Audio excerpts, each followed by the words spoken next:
तो जय हिंद दोस्तों। कैसे हैं आप लोग। तो फिर से आ गया हूँ नया चैप्टर का नोट्स लेके, जो कि हमारे एनसीईआरटी क्लास 6 हिस्ट्री का नोट्स है। तो चलिए, नया चैप्टर का नाम है जो कि अध्याय 8 है, और चैप्टर का नाम है खुशहाल गांव और समृद्ध शहर। तो आज मैं इसी के बारे में बताऊंगा, ये बुक के बारे में। तो चलिए स्टार्ट करते हैं without wasting your time and let's go. तो देखिए, लोहे के औजार की खेती। तो इसमें मैं आपको इसको फुल रिव्यू करा देता हूँ ताकि इसको वीडियो को पॉज करके पढ़ सकें। तो चलिए मैं स्टार्ट कर देता हूँ, आप लोग पढ़िए और इसको समझिए और फिर नोट्स बनाइए। और नोट्स में आपको भी कंफ्यूज होता है तो हमारे नोट्स का प्रयोग करते हुए आप अपना नोट्स बनाइए। तो ये रहा इस चैप्टर का रिव्यू, जो कि आप लोग देख सकते हैं। तो यहाँ पर ताला ये चैप्टर खत्म हो जाता है। और सेम उसी प्रकार जैसा कि पिछले वीडियो में बताया हूँ, आप लोग चैप्टर 1 से देखिएगा तो बहुत अच्छा समझ में आएगा, क्योंकि मैं इसी टॉपिक को लिखा हूँ और इसी से नोट्स बनाया हूँ, ताकि मैं इसे देख सकते हैं आप बुक में मैं अंडरलाइन भी किया हूँ। और इसको पढ़ते हैं, फिर अंडरलाइन करते हैं, और तीसरा बार जब रीडिंग करते हैं तो मैं इसको नोट्स बनाता हूँ। तो इसी तरह से चलिए मैं अपना नोट्स भी रिव्यू आप लोगों को करा देता हूँ, ताकि आप लोगों को कुछ समझ में आ जाए और आप खुद से नोट्स क्रिएट कर सकते हैं। चलिए, इस चैप्टर का नाम है खुशहाल गांव और समृद्ध शहर, जो कि अध्याय 8 है और एनसीईआरटी हिस्ट्री है। तो लोहे के औजार और खेती, इसके बारे में जानेंगे। कृषि उत्पादन बढ़ाने के लिए किसका प्रयोग किया था, इसके बारे में आप जानेंगे। और गांव गांव में कौन रहता था, शिल्प या शिल्पकार। सिक्के के बारे में जानेंगे। और यहाँ पे आप लोग जानेंगे नगर की कहानियाँ, यात्रा विवरण, मूर्ति कलाएं और पुरातत्वविद जानेंगे। तो चलिए यहाँ से स्टार्ट करते हैं। लोहे का प्रयोग लगभग 3000 साल पहले शुरू हुआ था। महापसानो कब्रों में लोहे का औजार और हथियार बड़ी मात्रा में मिली है। तो ये भी आप लोग जानेंगे। और कृषि उत्पादन बढ़ाने के लिए जिस तरह कृषि के विकास में औजार था रोपाई महत्वपूर्ण था, उसी प्रकार सिंचाई भी काफी उपयोगी साबित हुई। सिंचाई के मतलब आप लोग जान सकते हैं। और इसके बाद है, इस समय सिंचाई के लिए नहरें, कुएं और तालाब तथा कृत्रिम जलाशय बनाए गए थे। तो उस समय नाले कृत्रिम, जो भी कृत्रिम तरह से जलाशय जल के लिए बनाया था, वो सभी बनाए गए थे। उसके बाद है, उसके बाद मैं यहाँ से आप लोगों को दिखाता हूँ गांव में कौन रहता था। तो इस उपमहाद्वीप के दक्षिणी तथा उत्तरी हिस्सों के अधिकांश भागों में, मतलब अधिकांश गांवों में कम से कम 3 तरह के लोग जरूर रहते थे। तो इसमें 3 लोग कौन रहते थे। तो पहला था बड़े भूस्वामियों, जिसे वेल्ला कहा जाता था, वेलल्ला। उसके बाद साधारण हलवाओं, जिसे उनवार कहा जाता था। और भूमिहीन मजदूर, जिसे दास कडेसियार कहा जाता था, जो उत्तरी हिस्सा में रहते थे।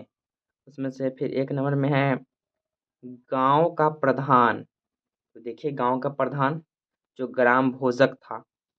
ग्राम भोजक का पद अनुवांशिक था। ग्राम भोजक के पद पर आम तौर पर गांव के सबसे बड़ा भूस्वामी, इसके पास सबसे ज्यादा भूस्वामी मतलब जमीन था, वही लोग उसका ग्राम भोजक बनते थे। और ये भोजक के और ये भोजक राजा के कर वसूलने, न्यायाधीश तथा पुलिस का भी कार्य करते थे। और दूसरा में स्वतंत्र कृषक, जिसे गृहपति कहा जाता था। उसके बाद है, हम बात कर ले यहाँ पर सिक्के के। तो आहत सिक्के सबसे पुराना आहत सिक्के थे।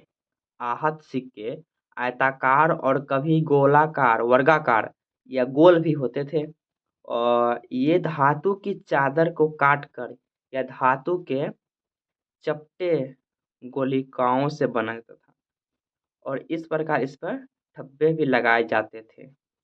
पुरातत्वविदों को इस युग के हजारों सिक्के भी मिले हैं, जो करीब 500 साल पहले चांदी और तांबे के सिक्के पर विभिन्न आकृतियों को आहत बनाए जाने के कारण इन्हें आहत सिक्का कहा जाता है। उसके बाद बात कर लें तो यहाँ पे आ जाता है वलय कूप। तो ये वलय कूप क्या है। तो वलय कूप बिल्कुल जिस तरह से अभी कूड़े कचरे जिसमें धरा जाता है, और उस समय ये गुसल खाने, नाली या कूड़ेदार के लिए प्रयुक्त था। वलय कूप लोगों के घर में होते थे, हर घर में वलय कूप होते थे, क्योंकि किसी भी कचरा को रखने के लिए इसका प्रयोग किया जाता था, रखने के लिए चाहिए ही।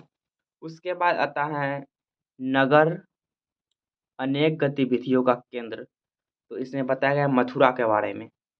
मथुरा 2500 से भी ज़्यादा 2500 साल से भी ज़्यादा समय से एक महत्वपूर्ण नगर रहा है, क्योंकि यह यातायात और व्यापारियों के दो प्रमुख रास्ते पर स्थित है।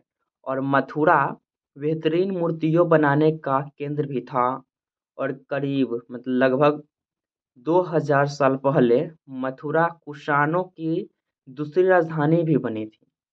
और यहाँ बौद्ध विहार मतलब आप लोग जानते हैं जहाँ पे बौद्ध बौद्ध लोग रहते थे, रहने की जगह को कहा जाता है विहार, जो बौद्ध विहार तथा जैन मंदिर भी है।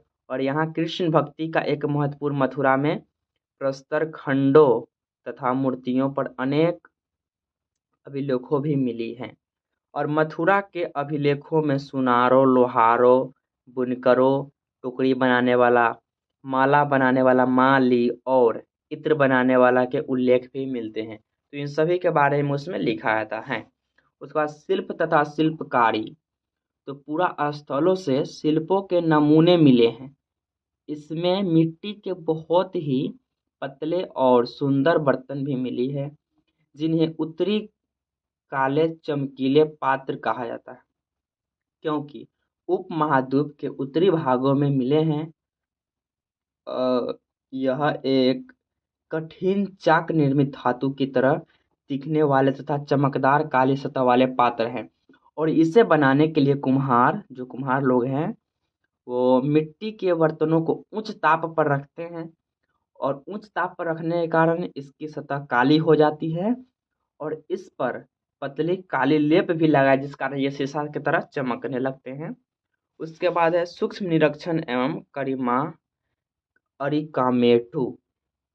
तो अरिकामेटू पांडुचेरी में है, जो कि पांडुचेरी में यूनियन टेरिटरी है, वहीं पे है। और लगभग 2200 से 1900 साल पहले अरिकामेटू एक इसका पतन हो गया था। और यहाँ दूर दूर से आए जहाज़ों से सामान उतरे जाते थे। और यहाँ ईंट से बना ढांचे मिला था, इस जो गोदाम रहा है। और यहाँ एरेटाइन जैसे मुहरों लगे लाल चमकदार बर्तन भी मिले हैं। यह इटली के एक शहर के नाम पर एरेटाइन पात्र के नाम से जाना जाता है। तो अब हम बात कर ले इसके अन्यंत्र के बारे में। तो अन्यंत्र के बारे में हम बात कर लें तो ये रहा। यूरोप के सबसे पुराने शहर में से एक है। यूरोप उत्तरी अफ्रीका तथा पश्चिमी एशिया तक फैला साम्राज्य था। और इसके सबसे महत्वपूर्ण शासक में से एक ऑगस्टस ने करीब 2000 साल पहले शासन वहाँ पर किया था। तो इस तरह से ये नोट रहा। तो एक बार मैं इसका भी नोट्स आपको दिखा देता हूँ। तो लीजिए, आप लोग इसको देख लीजिए। फिर उसके बाद ये रहा इधर। तो इस तरह से आप लोग नोट्स को बूस्ट कीजिए और आप एनसीईआरटी का नोट्स बनाइए। तो ये रहा हिस्ट्री का नोट्स। और हमारी वीडियो अगर आपको यूज़फुल हो, हेल्पफुल हो, तो वीडियो को लाइक और प्यारा सा कमेंट कर दीजिएगा, जो आपको डाउट भी हो सकता है किसी भी प्रकार से। तो ये रहा नोट्स, जो कि यूपीएससी के लिए और ऑल कम्पिटिटिव एग्ज़ाम के लिए हैं। तो आप इस तरह से पढ़ेंगे, नोट्स बनाएंगे और हमारे नोट्स को यूज़ करते हुए आप अपने नोट्स बनाएंगे। तो अगर नेक्स्ट चैप्टर का मैं वीडियो अपलोड करता हूँ, उसका नोटिफिकेशन जानने के लिए और इसी तरह से और आगे मैं वीडियो अपलोड करता रहूँगा, इसका नोटिफिकेशन जानने के लिए आप हमारे चैनल को सब्सक्राइब करके बेल आइकन भी दबा दीजिएगा। तब तक के लिए जय हिंद। मिलते हैं किसी नेक्स्ट वीडियो में।